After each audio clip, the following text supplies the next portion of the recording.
श्री शिवाय नमस्तुभ्यम। हर हर महादेव। देखिए, मकर संक्रांति के दिन अगर हम 14 दीप का दान करते हैं तो इससे हमारे जीवन में जो आ रहे कष्ट हैं, जो तकलीफ है, बाधाएं, वो सभी दूर हो जाएंगी और इससे हमारी राशियों पर भी बहुत ही ज़्यादा प्रभाव पड़ेगा।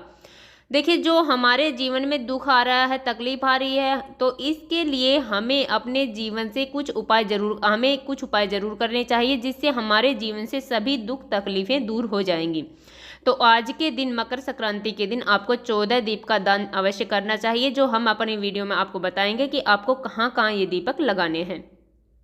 पूज्य गुरु जी की कथा सुनकर, समझकर, समझाने का पूरा प्रयास करूंगी, इसलिए वीडियो को अंत तक जरूर देखना। और अगर आप भगवान शिव के अनंत भक्त हैं तो चैनल को सब्सक्राइब जरूर करना और कमेंट में श्री शिवाय नमस्तुभ्यम हर हर महादेव अवश्य लिखना। चलिए चलते हैं हम उपाय की ओर। जो उपाय है वो 14 दीपक का है। देखिए, हमें 14 दीपक तैयार कर लेने हैं। आप मिट्टी के दीपक भी ले सकते हैं, आप आटे का दीपक भी ले सकते हैं। उसके अंदर हमें 14 बत्तियां बना लेनी है, जो हम आपको आगे बताएंगे कि कौन सी बत्ती कहाँ पर लगेगी। उसमें आप थोड़ा सा काला तिल अवश्य डाल लें 14 दीपक में। देखिए, पहला जो दीपक है वह लगाना है हमें अपने घर के मंदिर में, जिसमें हमें गोल बाती का प्रयोग करना है। देखिए, उस दीपक में भी काला तिल अवश्य डाल लें। दूसरा दीपक हमें प्रज्वलित करना है तुलसी जी के सामने, जिसमें हमें गोल बाती का प्रयोग करना है। गोल बाती हमें बनानी है और सभी दीपक में देखिए हमें काला तिल अवश्य डालना है और सभी दीपक के हमें आसन अवश्य देना है। देखिए, कुछ अक्षत के दाने हमें दीपक के नीचे डाल देने हैं। तीसरा जो दीपक है वो हम अपने मुख्य द्वार पर लगाएंगे। लंबी बाती या गोल बाती जैसी भी है आप वैसी लगा सकते हैं। मुख्य द्वार पर जब हम घर के अंदर प्रवेश करेंगे तो हमारा सीधा हाथ है, वहां पर हमें गोल बाती का दीपक लगा देना है। अब हमें चौथा दीपक अपने पितरों को प्रसन्न करने के लिए अपने घर के दक्षिण दिशा में लंबी बाती का, देखिए पितरों का जो दीपक होता है वो लंबी बत्ती का होता है, तो इसलिए हमें लंबी बत्ती का एक दीपक जला देना है। अब हमें पांचवा दीपक है वो सरोवर, कुआं, बावड़ी, तालाब जहां भी हैं आप वहां पर एक दीपक अवश्य जलाकर आएं।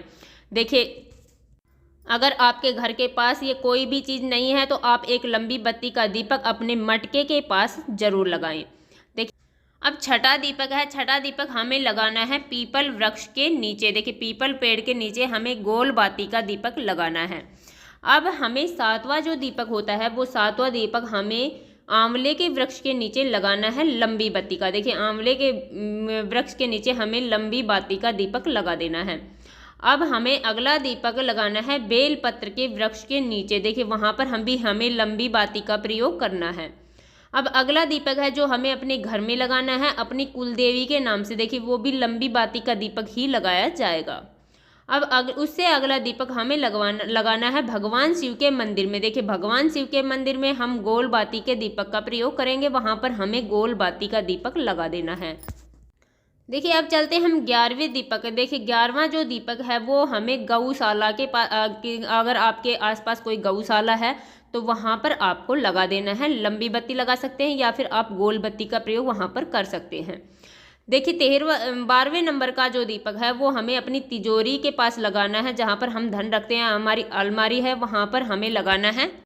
और यह दीपक हमें लक्ष्मी जी की प्राप्ति के लिए लगाना है, तो इसे हमें लंबी बाती का दीपक लगाना है। अब 13वां जो दीपक है वो हमें लगाना है नवग्रह मंदिर, जहाँ पर भी आपके नवग्रह मंदिर हो। देखिए, अगर नहीं है तो सूर्य देव का जो मंदिर है वहाँ पर, अगर ये भी नहीं है तो किसी भी मंदिर में आप गोल बाती का दीपक एक लगाकर आ सकते हैं। सबसे अंत में और 14वां दीपक हमें लगाना है वट वृक्ष के नीचे। देखिए, वहां पर हमें गोल बाती का प्रयोग करना है।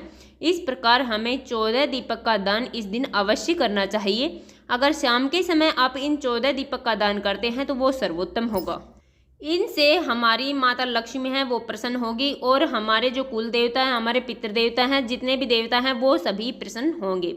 चलिए चलते हुए अगले उपाय की ओर। जो अगला उपाय है वह भी बहुत ही खास उपाय है मकर संक्रांति के दिन करने के लिए। देखिए, मकर संक्रांति के दिन आप कर रहे हैं तो यह उपाय है वह व्यापार में वृद्धि करेगा और लक्ष्मी की वृद्धि करेगा और हमारे घर में स्थायी लक्ष्मी का वास होगा।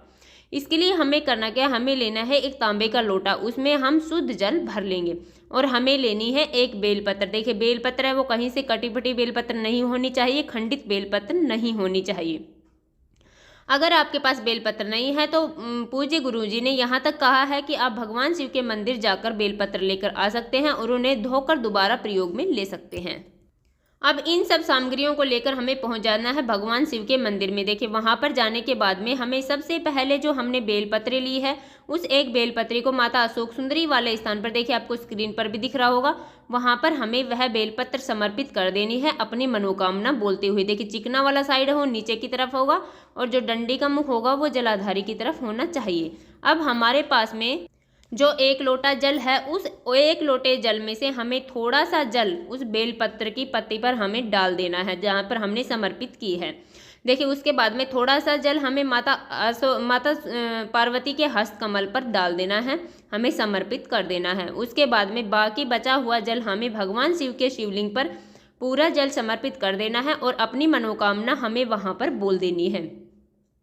देखिए यकीन मानिए इससे हमारे जीवन में जो भी संकट आ रहे हैं, जो भी बाधाएं आ रही हैं, जितनी भी बीमारियां हैं, धन से संबंधित जो भी हमें अड़चने हैं, हमारे व्यापार में वृद्धि नहीं हो रही है, नौकरी नहीं लग रही है, तो इसके लिए हम इस उपाय को अवश्य करें। देखिए इससे हमें लाभ अवश्य मिलेगा।